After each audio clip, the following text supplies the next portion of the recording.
A great zone of India. A. Led in. Many great saints were born in India. One among these carried the teachings of the Upanishads to the people of the world. The great and liberal philosophy of India fascinated the audience when the young saint spoke to them in simple words but with profound faith and confidence. Can you guess the name of the young saint? Dr. Sarvapalli Radhakrishnan, the great teacher and philosopher, speaks about him on the saint's 92nd birthday. Read the lesson to know more about the great zone of India. B. The text. I am happy to be here and distribute prizes for recitation and speech competitions. I congratulate those who have won these rewards on their achievements. The students who won the prizes and the many others who competed for them had the great opportunity of reading some of the writings of Swami Vivekananda. I have no doubt they have been impressed and inspired by what they have read. Vivekananda's life and teachings have prepared us for the new age of freedom in which we live. They tell us how best we can consolidate the freedom we have recently won. He was one of the great leaders of the Indian Renaissance. Like all the great teachers of India, Vivekananda did not profess to be the formulator of a new system of thought. He interpreted for us and the world India's religious consciousness, the treasures of her past. His writings and speeches are all fortified by quotations from the Indian scriptures and the life and sayings of his great master, that transcendent religious genius, Sri Ramakrishna. In the short time at my disposal, it will not be possible for me to speak on more than one or two aspects of Vivekananda's teaching. The two dominant features of our age are science and democracy. They have come to stay. We cannot ask educated people to accept the deliverances of faith without rational evidence. Whatever we are called upon to accept must be justified and supported by reason. Otherwise, our religious beliefs will be reduced to wishful thinking. Modern man must learn to live with a religion which commends itself to his intellectual conscience, to the spirit of science. Besides, religion should be sustaining faith of democracy, or race. Any religion which divides man from man or supports privileges, exploitation, wars, cannot commend itself to us today. If we are passing through a period of the eclipse of religion, of the light of heaven, it is because religions as they are practiced seem to be both unscientific and undemocratic. The most obvious fact of life is its transience. Everything in this world passes away: the written word, the painted picture, the carved stone, the heroic act. Great civilizations are subject to the law of time. The earth on which we live may one day become unfit for human habitation as the sun ages and alters. Our acts and thoughts, our deeds of heroism, our political structures are a part of history, of becoming, or process. They all belong to the world of time. Time is symbolized in India's tradition by birth and death.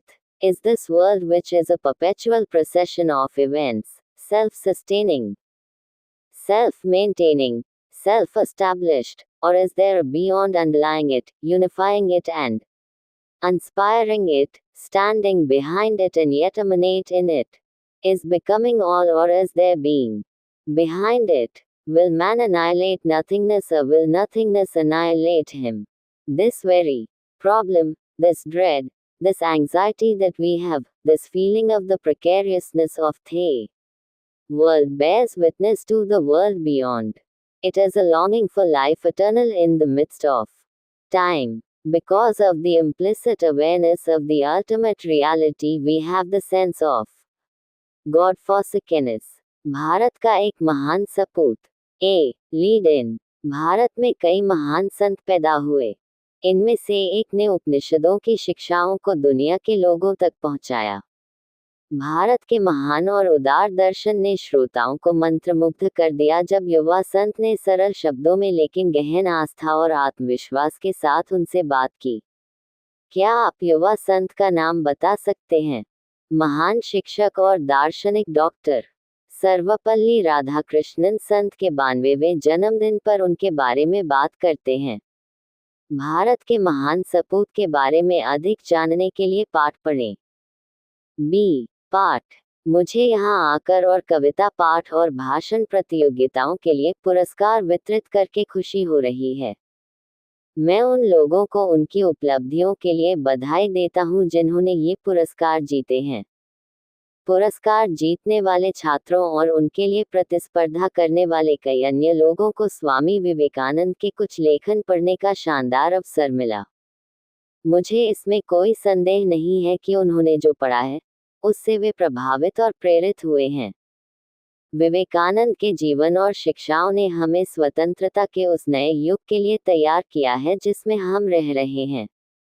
वे हमें बताते हैं कि हमने हाल ही में जो स्वतंत्रता हासिल की है उसे हम कैसे बेहतर तरीके से मजबूत कर सकते हैं।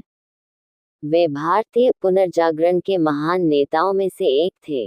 भारत के सभी महान शिक्षकों की तरह विवेकानंद ने किसी नई विचारधारा के निर्माता होने का दावा नहीं किया। उन्होंने हमारे और दुनिया के लिए भारत की धार्मिक चेतना, उसके अतीत के खजाने की व्याख्या की। उनके लेखन और भाषण सभी भारतीय धर्मग्रंथों और उनके महान गुरु, उस पारलौकिक धार्मिक प्रतिभा, श्री रामकृष्ण के जीवन और कथनों से पुष्ट होते हैं। मेरे पास जो कम समय है उसमें मेरे लिए विवेकानंद की शिक्षाओं के एक या दो पहलुओं से अधिक पर बोलना संभव नहीं होगा। हमारे युग की दो प्रमुख विशेषताएं विज्ञान और लोकतंत्र हैं। वे हमेशा के लिए आ गए हैं। हम शिक्षित लोगों से बिना तर्कपूर्ण प्रमाण के आस्था के उद्धार को स्वीकार करने के लिए नहीं कह सकते। हमें जो कुछ भी स्वीकार करने के लिए कहा जाता है उसे तर्क द्वारा उचित और समर्थित होना चाहिए, अन्यथा हमारी धार्मिक मान्यताएं इच्छाधारी सोच बनकर रह जाएंगी। आधुनिक मनुष्य को ऐसे धर्म के साथ जीना सीखना चाहिए जो उसकी बौद्धिक अंतरात्मा, विज्ञान की भावना के अनुकूल हो। इसके अलावा धर्म को लोकतंत्र या नस्ल के प्रति आस्था को बनाए रखना चाहिए।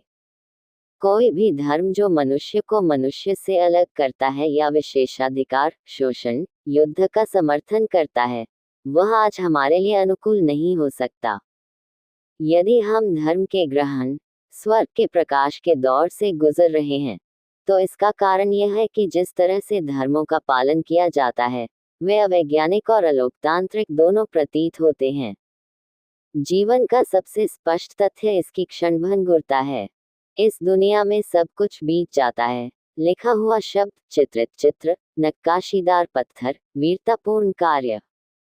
महान सभ्यताएं समय के नियम के अधीन हैं। जिस धरती पर हम रहते हैं वह एक दिन सूर्य के बूढ़ा होने और बदलने के कारण मानव निवास के लिए अनुपयुक्त हो सकती है। हमारे कार्य और विचार, हमारी वीरता के कार्य, हमारी राजनीतिक संरचनाएं इतिहास बनने या प्रक्रिया का हिस्सा हैं। वे सभी समय की दुनिया से संबंधित हैं। भारत की परंपरा में समय का प्रतीक जन्म और मृत्यु है। क्या ये दुनिया जो घटनाओं का एक सतत जुलूस है, आत्मनिर्भर, आत्मसंरक्षण, स्वयं स्थापित है, या इसके परे कोई अंतर्निहित है, इसे एकीकृत कर रहा है और इसे प्रेरित कर रहा है, इसके पीछे खड़ा है और फिर भी इसमें निहित है?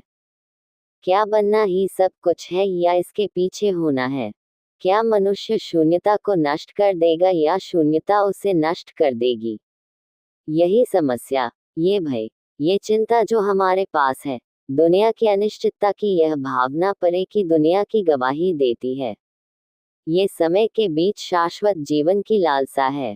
परम वास्तविकता के अंतर्निहित बोध के कारण हमें ईश्वर त्याग का भाव होता है।